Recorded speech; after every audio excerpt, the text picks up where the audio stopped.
be like 92. I started in 91. So first of all, I'm real old. I started Haunt in 91 when I was 18.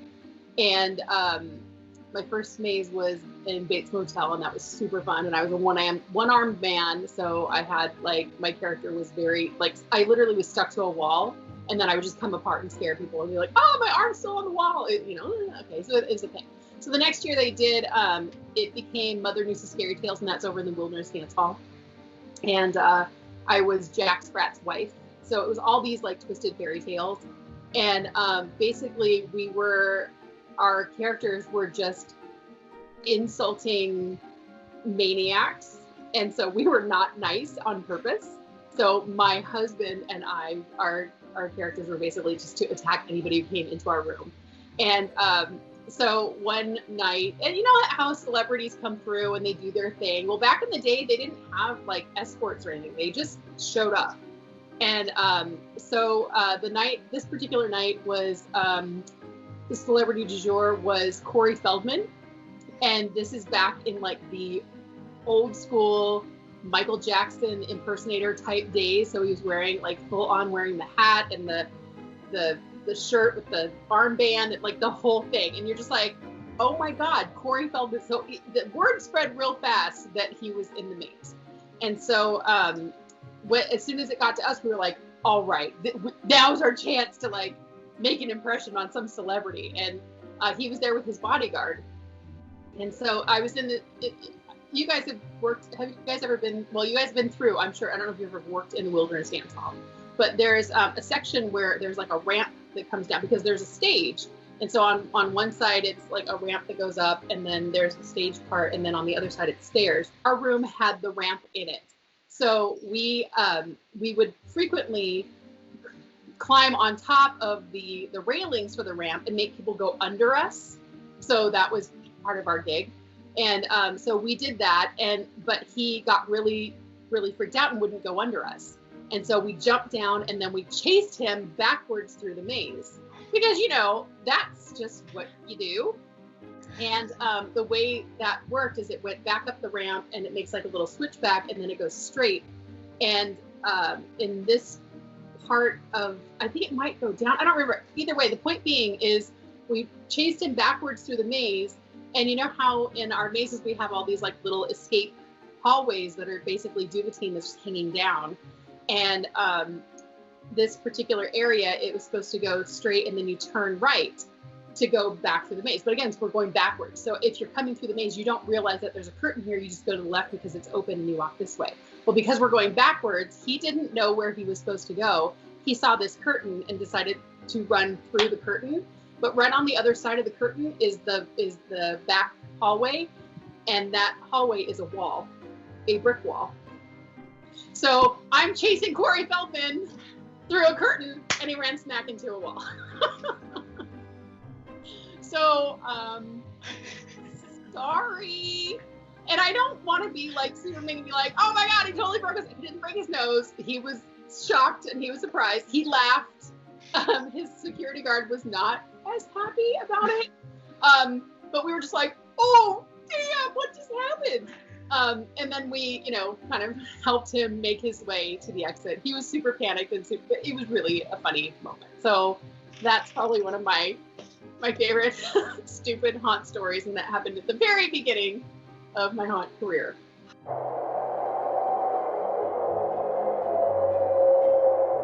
I get a call from Anthony over the radio saying, Ghost Town 2 to Ghost Town 1, can you meet me by the windmill? There's a snake. And I was like, oh, so something happened with Ed, because Ed is the snake. And I'm like, as I'm walking over there, I'm like, mental Rolodex, is Ed here tonight? I don't know. And, okay, well, either way, I hope he's okay. So I'm walking quickly because it's one of my talents. And there's a little crowd that's formed, and here's Anthony with this bag. And I'm like, what's in the bag? He's like, it's a snake. And I was like, what? Like my brain literally could not comprehend the fact that there's a live snake. And I'm like, why is it in a bag? It's just like, oh, so somebody brought a little rubber snake out and you put it in a bag? And he's like, oh, here. And he's like, hold this. Okay, first of all, let me explain something. Anthony and I are best friends. Best friends, quite some time. He knows me in and out, knows that I'm terrified of snakes. He grew up in Vista down near San Diego. And every once in a while during the summer, when we're driving, he'd say, pull over. And I'm like, why? And he's like, oh, because there's a snake on the road and I want to go look at it. I'm like, no, it's a snake. All right. So you need to know that about our friendship. Like, he already knows that I don't like snakes. Terrified of them. Like, that is my worst fear. And he's like, here, hold this bag. And like an idiot, I grabbed the bag. And I'm like, what's in the bag? He's like, it's a snake. And I'm like, and it moves. And I'm like, ah! Why? Ah! And I dropped the bag because I'm like, there's a snake in the bag. So of course he picks up the bag, and then we're like, who do you call for a snake? Do we call maintenance? Do I call park services? Do I call the bathroom? I don't know who. The bathroom attendants? Do I call who do I call for this? So then this is the thing that happens next. We get somebody who knows what's going on in day ops. And apparently the entire time of haunt last year, just inside the livery stable, which I stand next to all the time, they've got like 500 reptiles in there. About 200 of them are snakes. I did not know this. I'm like, I'm sorry, there's what now? And apparently there was some big rescue that happened because there was somebody who was down here in Orange County who had a hoarder situation, and the folks that ran this particular reptile exhibit, they were like, hey, we've got room at Knott's, bring them over. So here they are, all these snakes right on the other side of that wall that I stand on all the time. Hey, guess what? This snake wasn't part of that snake exhibit. Random snake just out in the middle, hanging out in ghost. Yeah. So I'm like, great. So they're like, no, we'll take care of it. We'll put it in a thing and it'll be fine. Okay, cool. Can you please make sure that all the lids are on the thing so that the snakes don't get out? Okay, it didn't get out from our habitat. It's fine. Okay, cool. Great. So then about a week later, I'm walking in the same area. And somebody goes, hey, Denise, there's a snake on the ground over by the gun shop. And I'm like, oh, man, really? So who's the first person there? It's me. And I'm like, I am not touching that snake. And it was right next to the ramp. Put my light on it, trying to keep it from getting stepped on.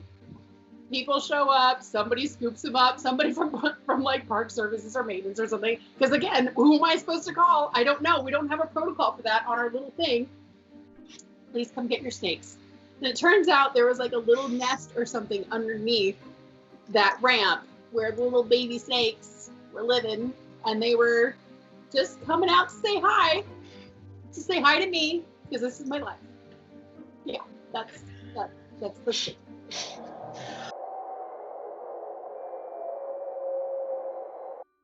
As someone who works full-time in the entertainment industry, I think that we have all taken this particularly hard. And in these moments, it makes us question our creativity and our choices to be in a field that we thought was relatively secure. And don't get me wrong, I don't want to say it's secure in the way that people think that jobs are secure. The entertainment industry is a very fickle industry, and working gigs, you never know when your next gig is going to show up or when your gigs are going to dry up. And so it's always good to work in multiple areas, which is what I do. I mean, I work in theater, I work at Haunt, I work for Ren Fair, I do all kinds of crazy things. I work in makeup, I work with high schools, I work in costuming. There's all kinds of things that I do, so that way I am diversified in this field. And it's really hard in a moment like this to look at yourself and say, I'm still valuable. because it feels like the world has stopped, at least our world has stopped. And a lot of people don't appreciate what it takes to create entertainment on a broad scale. Yet so many people have turned to entertainment as a means of comfort and literally to entertain themselves while they are bored, waiting for the world to open back up.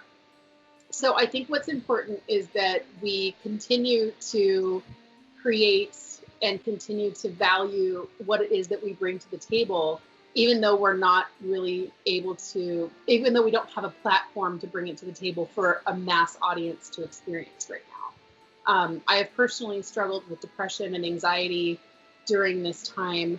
And I think it's important that we talk about that to a certain degree. It's easy to withdraw into ourselves for these moments, but I fully believe that once we are given the capacity to express ourselves on a larger scale, that we are going to be the ones to create the beautiful renaissance of entertainment, art, music, expression in ways that people will remember in a very positive light, as opposed to the negative, dark time that we feel we're going through. So I want to express that it is normal, it is okay to be concerned, to take this time to take stock in yourself, to acknowledge that we're hurting. And even though you don't always want to reach out, take a moment and reach out anyway. People want to hear from you. People miss you. People care about you. And even though they may be having the same struggle, if nobody reaches out, then we're never going to connect. So it's important to remember to remain connected, even if it's just to your close circle for the time being. Remain connected, because that's what makes us human. So yeah, acknowledge the hurt, acknowledge the pain, but we're going to come back. We have to come back, because that's the way it works, guys. After a fire, things get burned down, but the beautiful growth comes through, and you have to appreciate that. So we need to do the same thing with this, with our industry, with entertainment in general, with our haunt, with our Halloween. Everybody says Halloween's canceled. Halloween is not canceled. Yes, by the way, you are Halloween. I am Halloween. We are Halloween. So don't cancel Halloween. We're still doing it. It'll just look a little different this year.